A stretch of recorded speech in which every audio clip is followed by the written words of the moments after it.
Hello everybody, my name is Emma Bartowski and I would like to welcome you to today's webinar brought to you by IOP Publishing. Our speaker today is Jane Hesling, an Associate Editor here at IOP. Jane has a Master's in Physics with Astrophysics from the University of Bristol. Jane came to physics slightly later in life after training as a professional actor. She has been working for the Institute of Physics Publishing since April 2017 and has expert knowledge of peer review and scientific publishing. Jane will be giving a 50-minute presentation all about how to get your research published if you are an Austrian author. She will cover the open access publishing options available to Austrian authors thanks to funding agreements in Austria. If you have any questions, please submit these as we go along via the question tab on your screen. We will try to answer these questions at the end of the webinar. Now over to Jane for the presentation. Hello and welcome to the IOP Publishing Academy, How to Get Published in Austria. I am Jane Hesling. So we will be covering several different topics, a quick introduction to IOP, IOP Publishing and our journals, answering questions about why bother to publish at all, choosing your journal, open access for Austria, and then some tips on writing your paper and how to get published, some insight into the peer review process, publication ethics, and then what will happen post-acceptance and post-publication of your article. So, an introduction to the Institute of Physics, IOP. IOP Publishing, we are a wholly owned for-profit publishing subsidiary of the Institute of Physics. This means that all of the money we make funds the Institutes of Physics, which is a leading scientific society promoting physics and physicists since 1874. We are a society publisher embedded in the community we serve. As you can see, our mission is to deliver impact, recognition and value to the scientific community. We have over 300 staff worldwide. Our headquarters is in Bristol, where I am at the moment, with over 200 employees. We have over 80 physical science journals. We also have an ebooks program, and our journalism, the award-winning Physics World. We also have our recently updated IOP Science website, which I encourage you all to go and look at. So we are embedded around the world, the IOP Publishing headquarters in Bristol, the Institute of Physics in London, as well as offices ranging from Australia, China, Asia, Japan, Russia, America, all over the world. So, why bother publishing at all? Well, this is a key part of the scientific process. As a young researcher, you will want to be sharing your knowledge and take the field forward. This is also a key way to validate your research and to help promote your career and reputation. Publishing a paper in a peer-reviewed, reputable academic journal is recognized as the universal way in which scientists communicate their research. So, choosing your journal. This may be more important than you initially realize. So deciding on the right journal for your paper. It really is not a decision to be taken lightly. You will want to work with someone you trust, and it is a sad truth that not all publishers are legitimate, and there may be many considerations that affect your choice. Is the journal the right scope for your paper? Does it have a good reputation? Is the speed of publication acceptable? And this may also affect how you put your paper together. We try and at the IOP Publishing try and make this as easy as possible, and we will go into some detail about how we do that later. And we have options to meet the needs of authors at every stage of their career.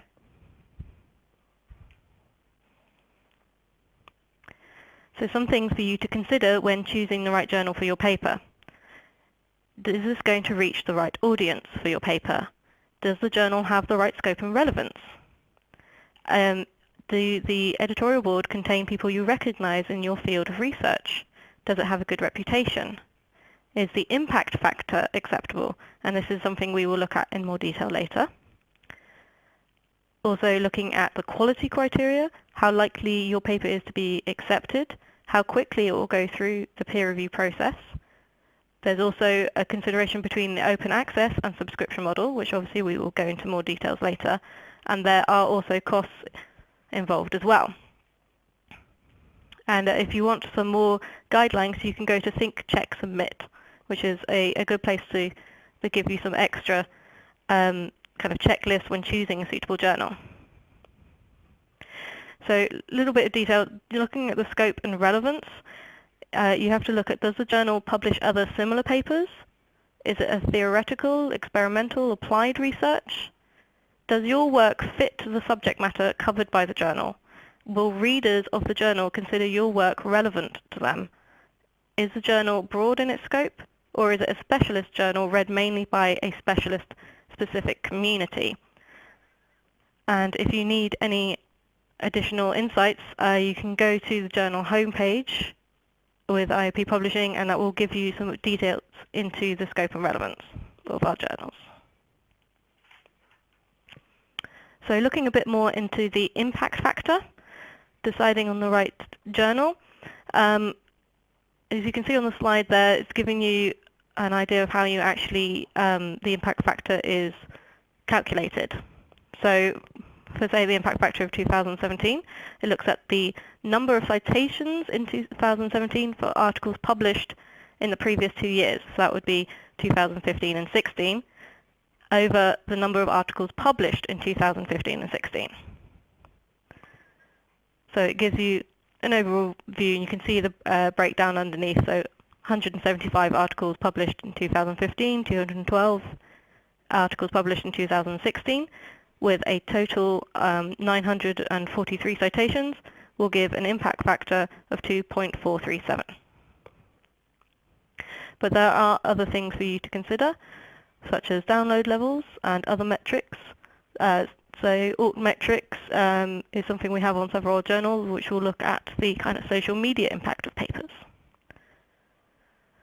Though contentious, the main measure of quality is still considered the impact factor, the Web of Science's impact factor. And it's important to note that an impact factor of over 2 is still pretty good for a physics journal, and but there are other things to look at. Scopus is Elsevier's database, and this gives an alternative version to the impact factor, which draws from a wider pool than just the impact factor. And it's also useful to look at the downloads, a good metric if you're interested in utility, like how many people will read your work. Most publishers now share their usage of statistics, and certainly will if you request it. This is just an oversight of a few of our journals and the kind of impact factors. So Reports on Progress in Physics has a very high impact factor, as it is more of a reviews journal. And then you go down to the Astrophysics journal with impact of 5.533, which is considered very good for the community. Then you have Materials Express Research, impact factor of 1.068, but it's still, for that community, considered quite, perfectly reasonable. As I said before, impact factor of over 2 is considered good for most physics journals, and anything above a 3 is very good.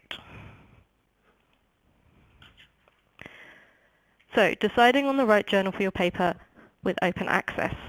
Now, traditionally, journals operated on a subscription model. This usually meant it was free to publish, and libraries paid for the access. Authors are generally allowed to self-archive their accepted manuscripts on a public repository, but possibly after an embargo period, which is known as green open access. Now, an increased number of journals are going for the pure gold open access. So this means that the published articles are made freely available upon payment of an article processing charge. So the APC is paid to the publisher by the author or the funder of the research. And then many journals and all of IOP subscription journals are now hybrid, which gives the authors an option to publish open access within a subscription journal, which means that your paper would be freely accessible despite the fact that there is a subscription for the journal and the rest of the papers that are not open access in the journal. In Austria, we have an agreement which provides open access publication for eligible authors offset against the license fee. This is just a quick insight into some of our open access titles at the IOP Publishing. The ones that have been in operation for a while, the New Journal of Physics, the Journal of Physics Communication, Environmental Research Letters. We have also 3 recent open access launches, 3 from our Journal of Physics range, JPhys Energy, JPhys Materials, JPhys Photonics, and also recently the Environmental Research Communications, which is a sister journal to ERL. And we will talk a bit more about open access, particularly for Austria. So IOP Publishing, the Austrian Science Fund, and the Austrian Academic Consortium, and I will not attempt to say that in the correct Austrian pronunciation, have an open access agreement. Your article publication charge may be funded if your research is funded by the WF or you are affiliated with one of these eligible institutions. So if you do not recognize your institution listed below or you are not funded by the FWF, there are still options available for you. So there are 4 simple steps for Austrian authors submitting to IOP. At submission, when you submit your paper, supply your basic information, your institute affiliation, and whether your research is funded by the FWF or not. At the first decision, if you are affiliated with one of the participating institutions or your research is funded by FWF, we will email you to let you know that your funding may be available under the open access agreement. We will consider your paper for open access unless we hear from you to opt out. At the time of revisions, we will send you a copyright form and a license form to publish for you to sign. Upon acceptance, should your paper be accepted for publication, we will email you to let you know if your article publication charge funding is rejected for any reason. So IOP Publishing's submission requirements, we really do try and aim to make the process as simple as possible. We have no submission format for your manuscript. You can upload as much relevant supplementary data as you wish. You can upload the file directly from archive.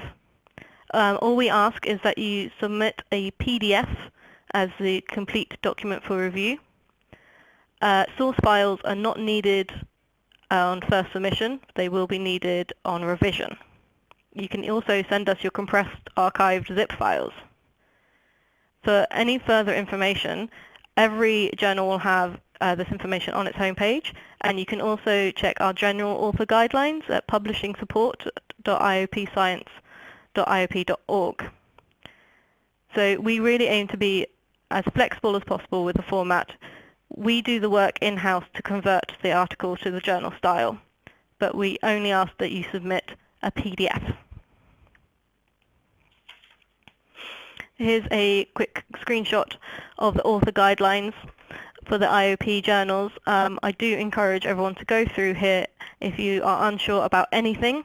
Hopefully the questions will be answered here, and if not, you are very willing to contact us and ask any questions that you are unsure about. So now we're going to go on for writing your paper and hopefully have some useful tips for you. So, before you start, assess your main results. Are they novel and important enough? Do they fill a gap in the research? This will help you choose which journal is going to be right. Before you start writing, decide on the key messages of your paper. Prepare and outline a structure, the heading, the topics, context, significance. This is all before you start writing.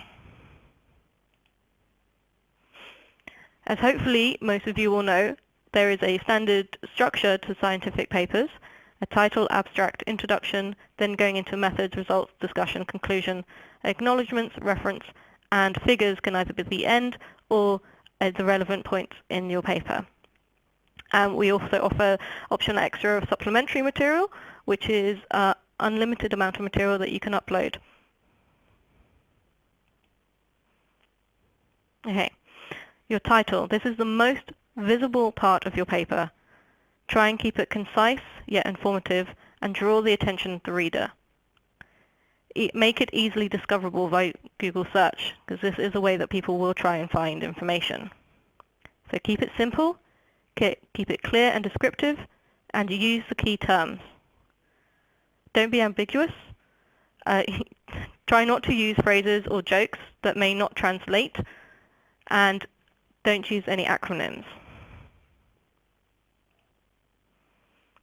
Moving on to your abstract. So this is your shop window. This should summarize your paper and should include your key results of what you achieved. Your title, along with your abstract, is what reviewers will use to gauge whether they want to review your paper and whether potential readers will find your paper. So include keywords and phrases. Be clear about what makes this paper worth reading. Summarize your aims, your methodologies, and findings. Don't simply copy the introduction. Don't use jargon or undefined acronyms or words not commonly used, and do not exaggerate or mislead. So your introduction. This should describe your main goals and advances. It should give an overview of the methods and set your work in context of previous research. This is also where you should be doing your most citation of the relevant references. And methods needs to give enough information to allow reproduction of your results. So this is important, that you should be able to replicate your key results. High-profile papers have been retracted because the results have not been able to be reproduced. As my lecturers also told me, methods is normally the easiest place to start when you actually start writing. So your results and your discussions. This is where you show the significance and impact of your results. This is also where you should compare your results with other published work and discuss its implications and applications.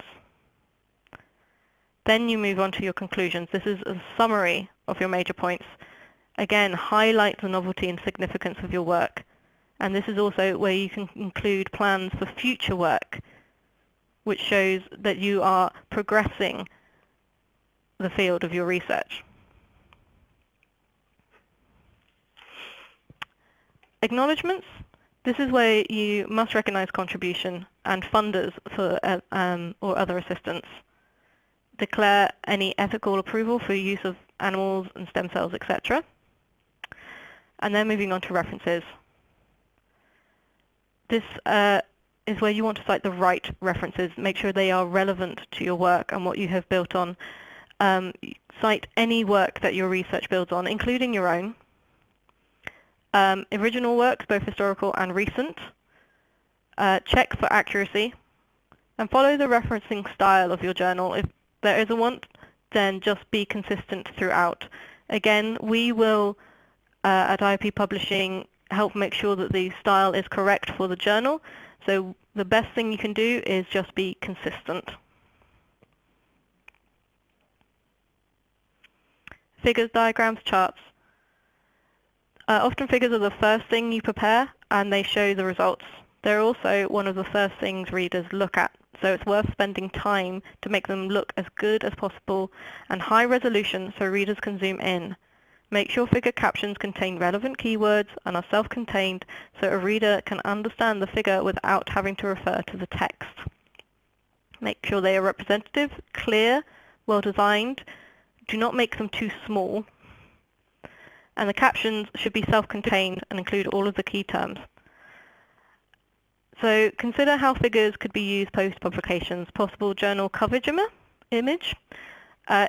to illustrate a news item on Twitter, Facebook, posters, marketing materials. These are all things that your figures may end up, so do try and get them to look as clear and as good as possible.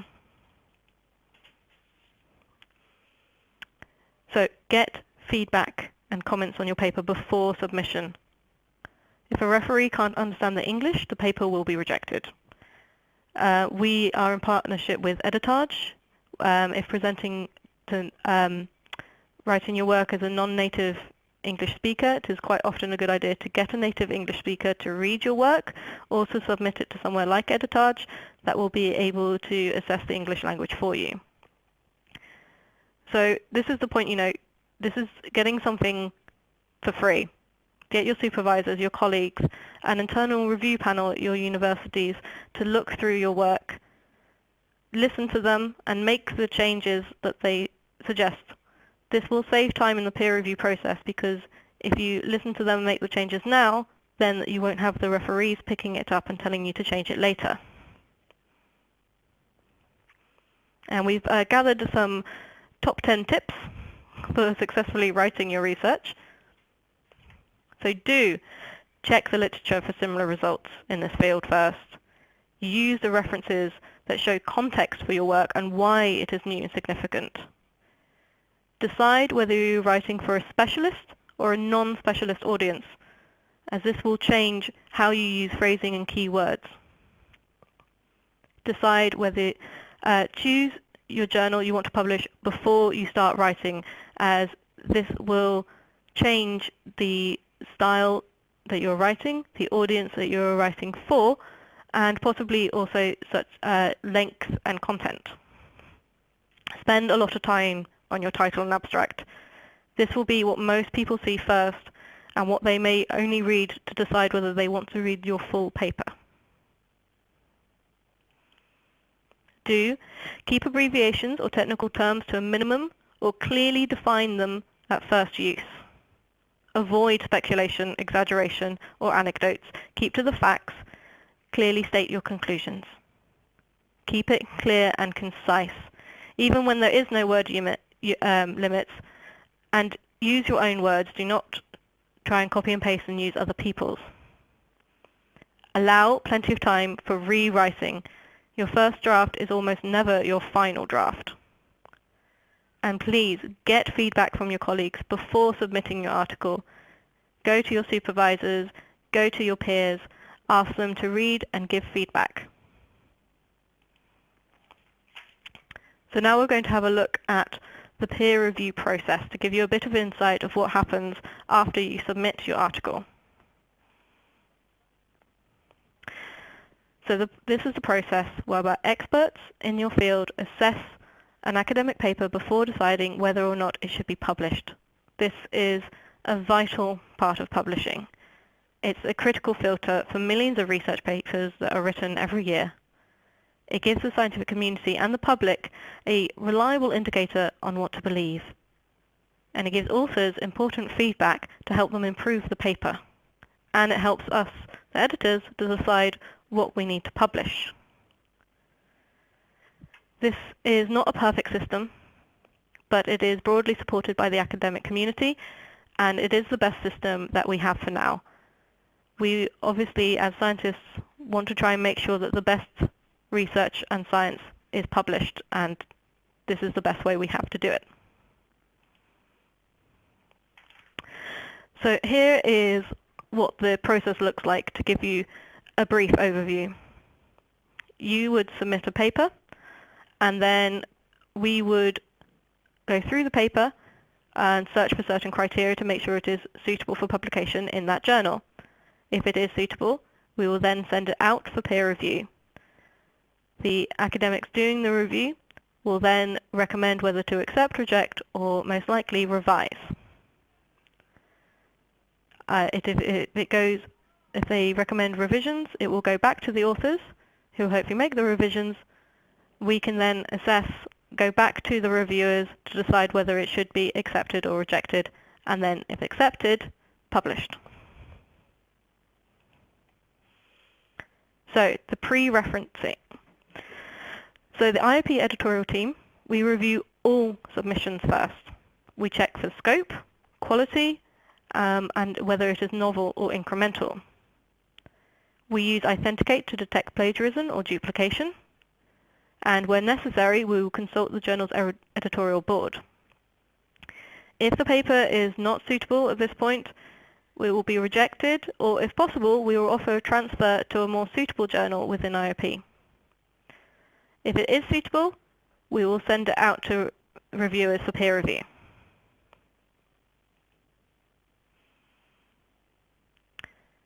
So, references are chosen on whether they are experts in the subjects, that they have independence, so they are not affiliated with any of the authors, that they are free and available to review, that they have a good record of reviewing.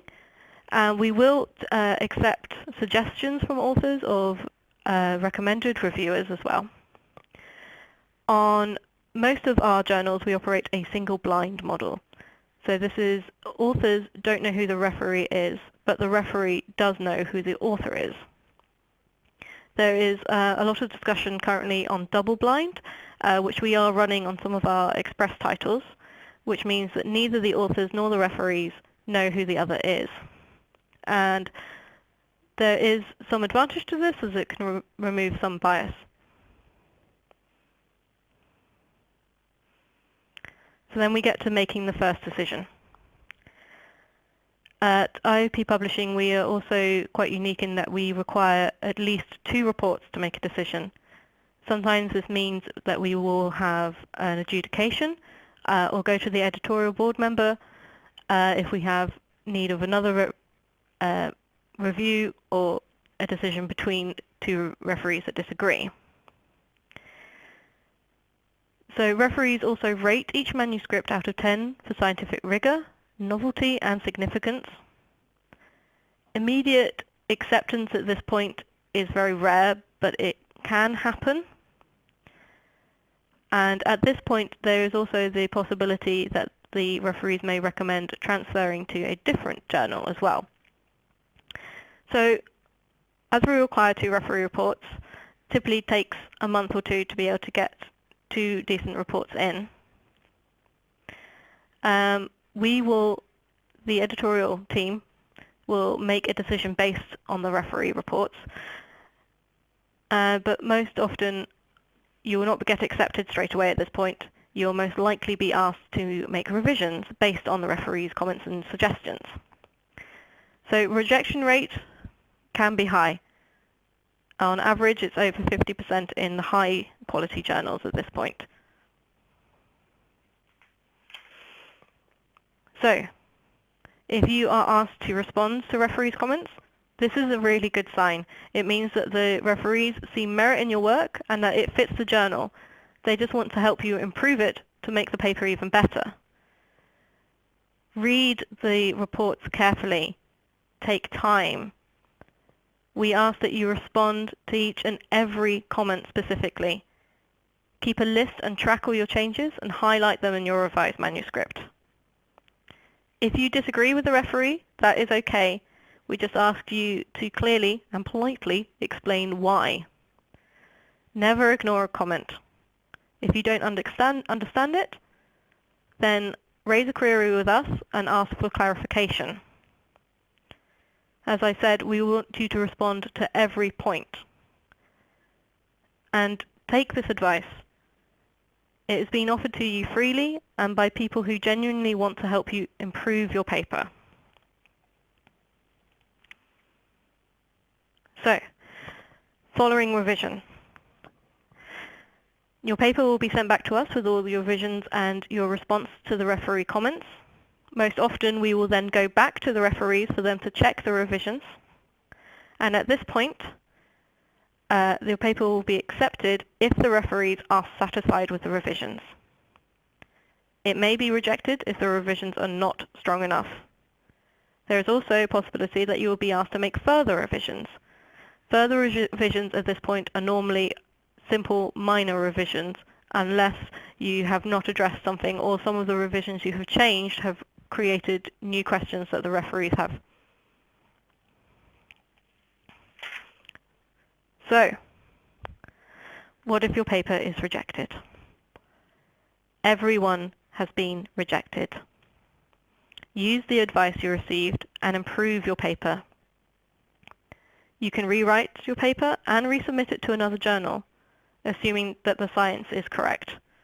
There are different tiers of journals available. If you just think the decision was wrong, most journals will give you an opportunity to appeal. I would say don't appeal just because you think you deserve to be published in that journal. It may simply have been decided that your work wasn't suitable for that journal.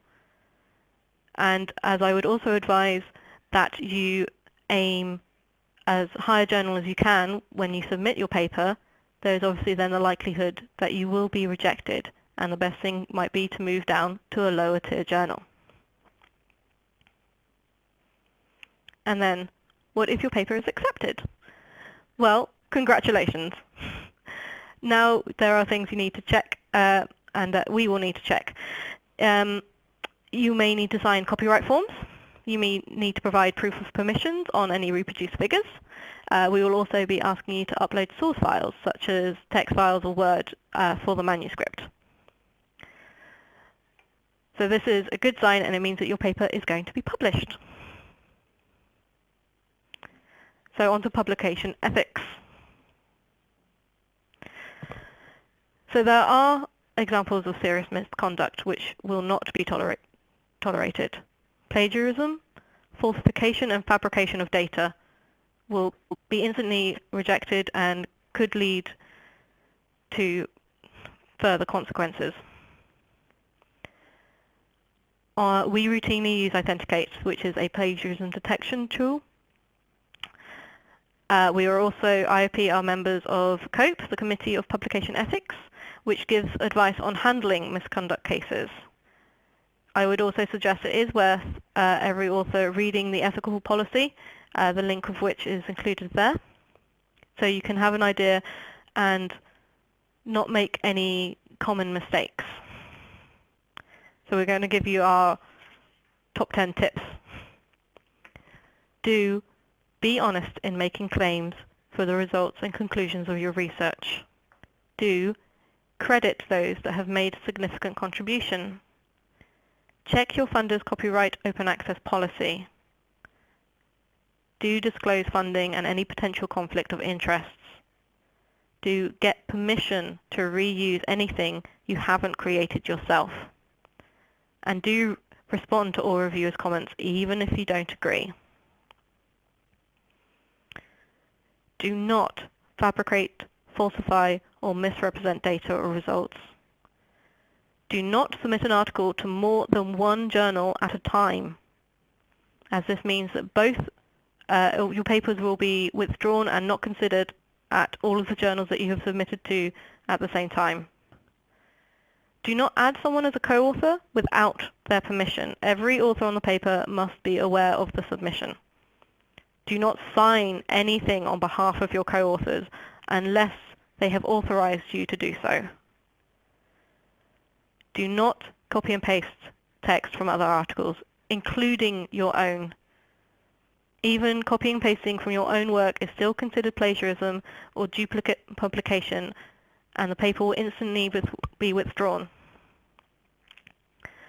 And do not take any criticism of your work from the referees personally. They are there trying to help improve your work. Post-acceptance. So, what happens after acceptance? Your accepted manuscript may be available online within 24 hours of acceptance. So this is your article as it was in the final version you sent to us. So this isn't the article as it will be revised in our publishing team. This is so you can promote your work to your peers as soon as it is accepted. You can send out emails and social medias, and it gives an earlier opportunity for your research to be read and cited. So while you have the accepted manuscript, there is the proof stage. This is where your paper will be edited to meet the format of the journal, and it may also include some language editing if the English isn't quite strong enough. You will be asked to carefully check the proof of your paper. This is your last chance to make any minor corrections. This is not a point where you can start changing major sections of text or equations or figures. These really should be they should all have been done in the peer review stage, or preferably before you submitted. Your corrections will be made and the paper will be published online. You will be informed and the link to your published paper will be sent to you. Print publication will follow sometime later, if the journal is printed at all. Not all journals actually have print versions.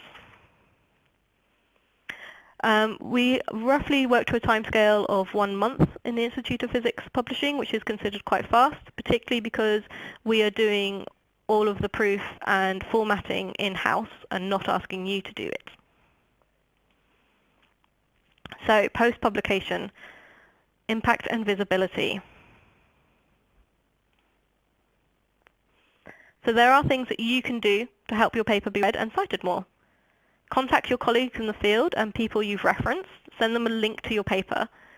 Use social media. Twitter is actually quite a strong tool that we use in some of our journals. If you have a blog, make sure to share your paper.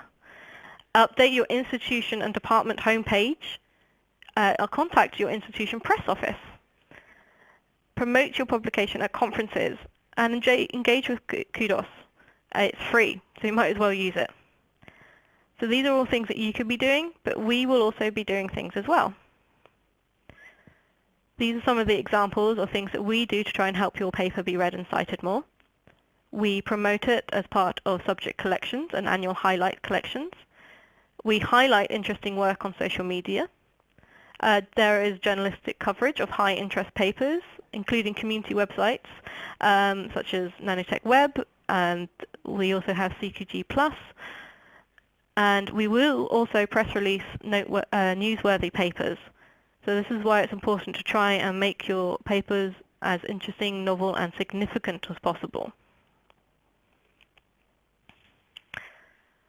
So I will give you a recap of the topics we've talked about.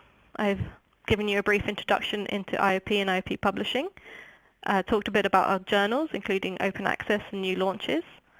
I've discussed with you why you should be considering publishing at all, how important it is choosing your journal before you even start writing, some hopefully useful tips in writing your paper and how to get published, insight into the peer review process, publication ethics, and what will happen post-acceptance and post-publication. Further information can be found from publishing support from IOP. There is also the Austrian Academic Library Consortium website, and we have a dedicated IOP Publishing support page for Austria. I hope you found all this useful. Please do go and check the websites for any support, and if you have any questions, please submit them and we will try and answer them as soon as possible. Thank you, Jane. That was a great presentation. We're now going to take a look at some of the questions that have been asked during the webinar. So the first one we have is, what do I need to do if I think that my paper is eligible for open access funding? Okay, well, if you are the corresponding author and you're affiliated with one of the qualifying institutions we outlined earlier in the presentation, you will just need to ensure that you state your affiliation when submitting your article. If your research is FWF funded, then you will need to fill in your funder reference, i.e. Austrian Science Fund, on our submission form, and then we will automatically identify your article as being eligible.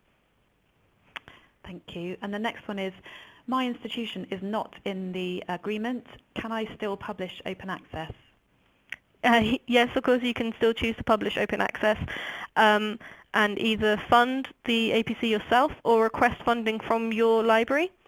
Even if your institution does not qualify under the agreement, your research may be eligible for FWF funding under their own criteria. I would say also speak to your librarian about the possibility of joining the IOP Publishing Agreement with the Austrian Academic Library Consortium, because we are very happy to welcome new members. Thank you, Jane. Next question is, can I post my manuscript on a preprint server before submitting it to a journal? Yes, an author may post a preprint on such archive or a non-commercial repository. This does not include ResearchGate, by the way, provided that you don't transfer the copyrights or make the preprint available under the Creative Commons license. So the author must retain copyright. Okay. And lastly, if my manuscript is rejected from a journal and I resubmit it to another journal, do I have to disclose that it was previously rejected? No, you don't. You do not need to disclose if you do not wish to. So long as your manuscript is not currently under consideration with any other journal, then you are free to submit to any journal you wish, and you don't have to inform of any previously submitted and rejected. Okay. That's great. Thank you very much, Jane. And thank you to everyone in the audience. If you did have a question that we didn't manage to answer, don't worry, we will be able to contact you by email with an answer later today. And you might also want to check out the links and attachments which contain more information. If you found the webinar useful, then please do recommend it to your colleagues. And thank you again to Jane and everyone who's joined us today.